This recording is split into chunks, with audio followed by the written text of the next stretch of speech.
name Dawlish Cashen roughly translates as the gap in the hedge and is sometimes referred to as Cashen's Gap.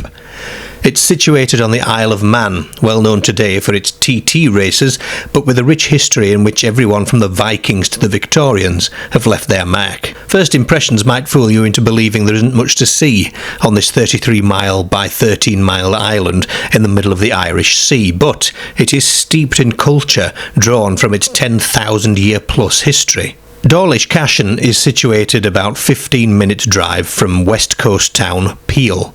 But while the distance in miles doesn't sound that great, the isolation of Cashen's Gap means it might as well be 100 miles away.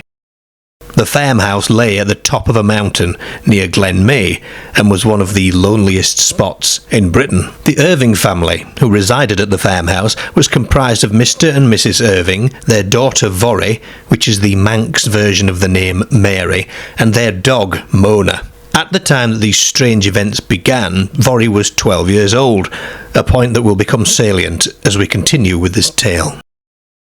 The family had lived at Dawlish Cashen since 1917 and, until a certain evening in September of 1931, had led a relatively peaceful life. Now, because of the wild location of this home, the Irvings had found that there was no barrier to the wind, save for the stone walls from which the farmhouse was built, but the drafts were still unbearable in high winds.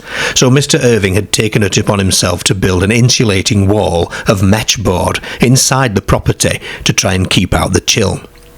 The resulting cavity between the matchboard and the stone wall soon became the epicentre of one of the most intriguing paranormal tales I've ever heard.